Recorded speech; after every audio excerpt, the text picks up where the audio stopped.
Hollywood, son industrie du rêve, ses stars, ses millions de dollars et ses projecteurs toujours braqués sur les grosses machines. Nous avons décidé de mettre la lumière sur ceux que l'histoire a tendance à oublier, ces passionnés qui ont tout donné au cinéma sans que le cinéma ne le leur rende forcément. Pour ce faire, un questionnaire envoyé par email, un caméscope et tout le talent d'un homme qui s'est confié sans langue de bois. C'est l'histoire d'un acteur qui revient pour nous sur une carrière représentative de ce pan méconnu du cinéma. Ah, bonjour my friends. It's me, Max Thayer.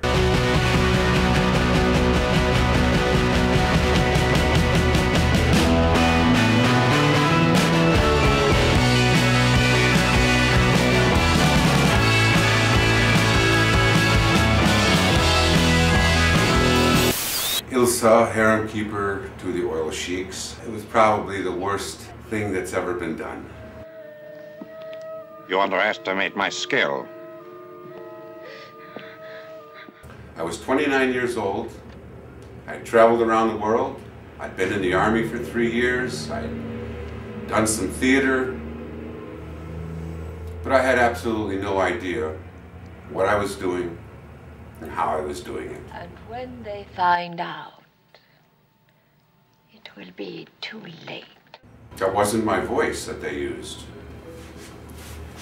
Here's the reason why. I was drunk. Oh, I was drunk. 22 hours on the set. No dressing room. Very little food. This was such a low-budget movie that they would send out for fast food to feed people. Diane Thorne was nervous. We had a love scene to do. I'd already been there 18 hours. I'd shot some scenes. And she invited me to have some vodka. And some more. By the time we shot, I was feeling pretty good. Although I was still able to make my words come out. Then they asked me after that scene was over, it was about 10 o'clock at night when we started, we probably finished about 1:30. Would I mind sticking around so they could shoot some more scenes?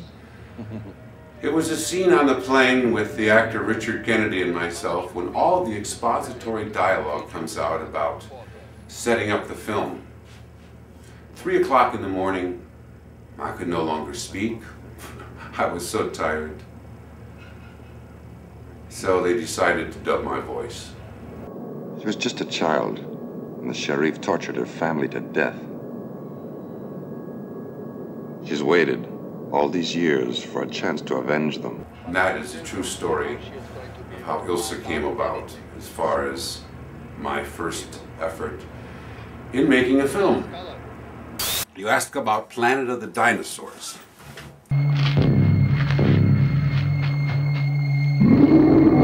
The director was a man named Jim Shea. Probably did that film for the equivalent of about 65,000 American dollars. Maybe a little bit more with the stop motion animation.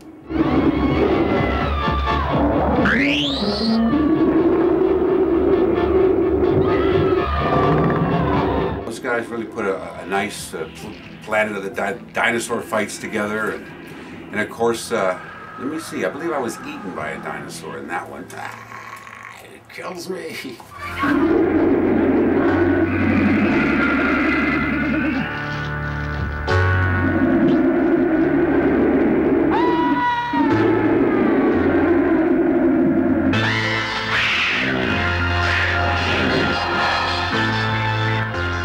Vasquez Rocks was mainly part of the location, very hot in the summertime. And the director's wife was the caterer on the set. She made the food, and the dressing room and the makeup and everything else was done in one motorhome, which was also where the food was cooked. That was truly what you would call independent filmmaking. Today people talk about independent film. They got millions of dollars. This guy did this film for less than 100,000, I'm sure. Le début des années 80 marque un tournant dans la carrière de Max. Après quelques films aux États-Unis, notamment Les Chiens de chasse de Elliot Hong, il s'envole vers les Philippines où il tiendra la vedette de plusieurs longs métrages. Il y vivra ses aventures les plus rocambolesques. We go to 1984 in the Philippines and a movie called Deadringer, and I was asked to become these two characters. A set of twins, one good, one evil. How can you refuse as an actor? I felt I was ready and took the challenge. Alors j'ai kidnappé sa fille. Fille de Marlowe, c'est ça. Où est-elle?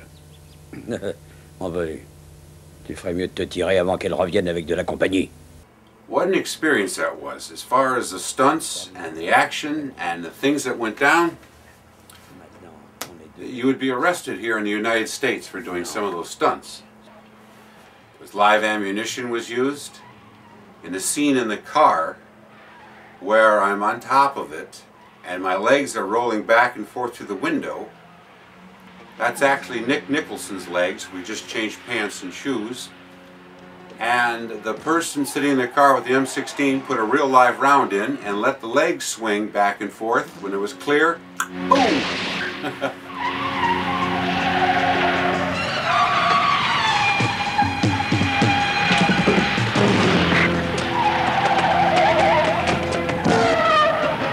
I actually did that. I rolled on the car. They played the camera faster than it was. They speed the film, they call it. But the car was going about, I would say 12, 15 miles an hour. But I did a scene where I have a guy and I throw him through a window, a glass door.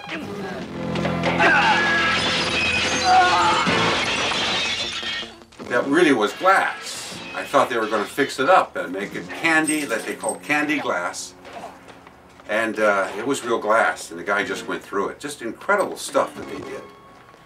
The stunt people in the Philippines, words can't say enough. The special effects people, well, special effects. The famous scene where there was a little mistake made was supposed to be a smoke grenade. It turned out to be a white phosphorus grenade.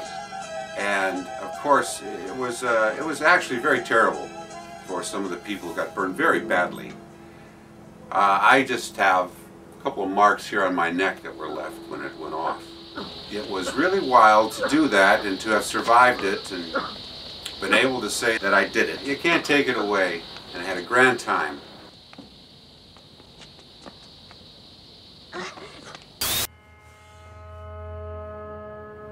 I want to talk about something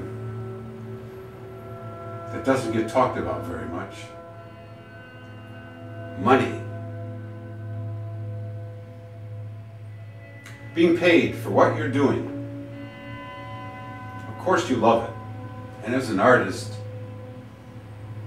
some of us would do it for free, but in order to be respected, to be professional,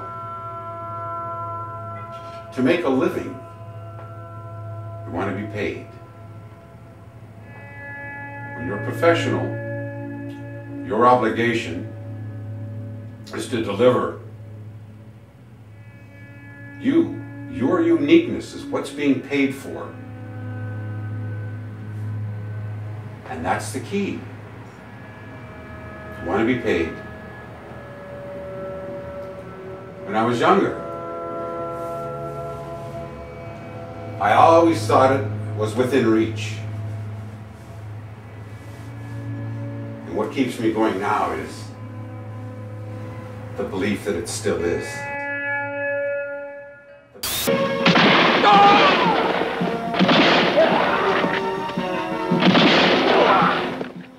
No dead heroes, shot mostly around Manila. June Cabrera was the director. For so little money that they had, what they worked with, I have never seen people who could do so much with so little. And the production values that you got on screen were just incredible. The crew that put those sets together in the middle of the jungle, just incredible. If you ever see the movie, those sets, and then they blew them up.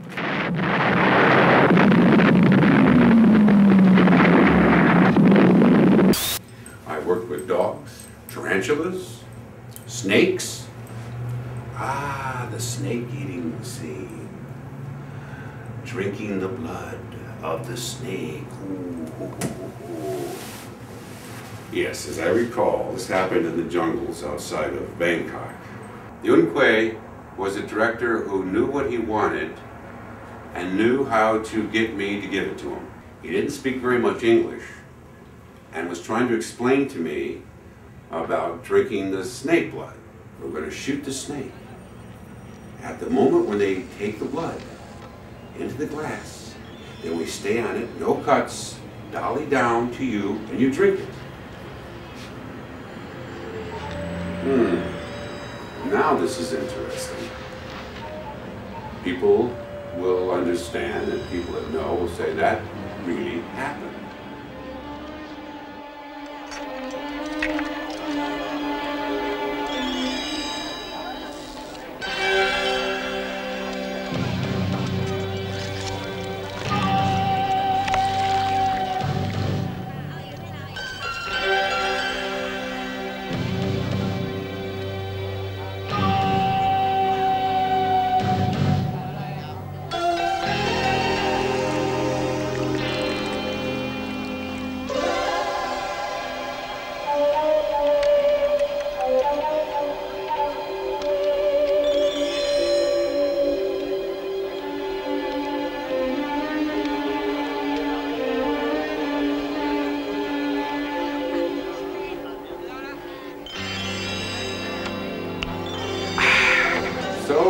Like a challenge, as an actor, I love to do it.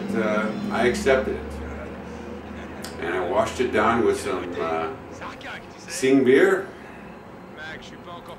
More than one, I'll tell you after that night. That was one take. There was Sworn to Justice, Martial Law, Undercover, 2 films I did with Cynthia Rothrock back here. Things got thin and weak. I did not have a lot of work. Eventually, I stopped working altogether for, a period of about 96 to almost, for about 4 years. It was very thin. Then I missed just the set so much, I went back to work as an extra. And I eventually ended up doing some very good featured work on some big films like Red Dragon, The Man Who Wasn't There with the Coen brothers. I was also involved in doing some small theater, and in doing so, one of my friends called me up after a play we had done and suggested I met with Janet Wu, who was looking for someone to play a German industrialist. So I went and showed up and met with her. She said, "Oh my gosh, you're perfect. Can you speak English with a German accent?" "Yeah, jawohl, this is no problem," I said. A week later I was on the plane and we shot CEO, which was the story of an Chinese industrialist who brings China into the modern world of manufacturing. And then coming back, it was a year or so later, I met with Derek Wan, the director of what was to become War of the Genes, a 26-episode TV series to be shown exclusively on China Central TV. I get to play a villain who is responsible for a spread of a SARS-like disease that spreads in Los Angeles. Now, in summing it all up, in one sense you asked me, how about my life as an actor? Well, acting has led me on a journey. It's been like a magic carpet sometimes. And of course, sometimes it's not exactly what you thought it would be or what you expected. But every day I wake up, and I thank God for the adventures He's given me, for the life He's given me. And I look forward to each day. How would I describe myself? Maybe like a battered old car that keeps on going down the road. In a way, it's like I've been a character from some novel, living these adventures. It's been well worth it, and I've had a good time. I have no regrets. I'm glad to have done what I've done, in the end, I would like to think that at least, whatever it's been, you've been entertained and it's been interesting. So now, my friends, I must say goodbye, au revoir. Let's see, can I close with some French? Perhaps you'll let me know how my accent is. Combien j'y vous dois, s'il vous plaît? Allez-vous à Lyon? Champs-Élysées, Café au lait, Beaujolais, Chardonnay, Poulet Foussé.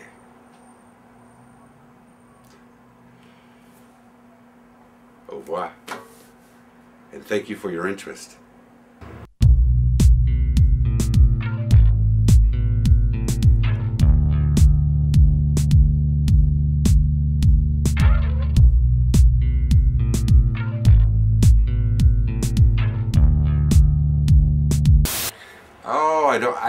I wish it could have been better. You know, I have, this is my first experience of interviewing myself, as it were. But I'll close with this. You asked about sex, drugs, alcohol, all the stories. Well, mon frères, my lips are sealed. Those stories perhaps best remain untold. Ah, well.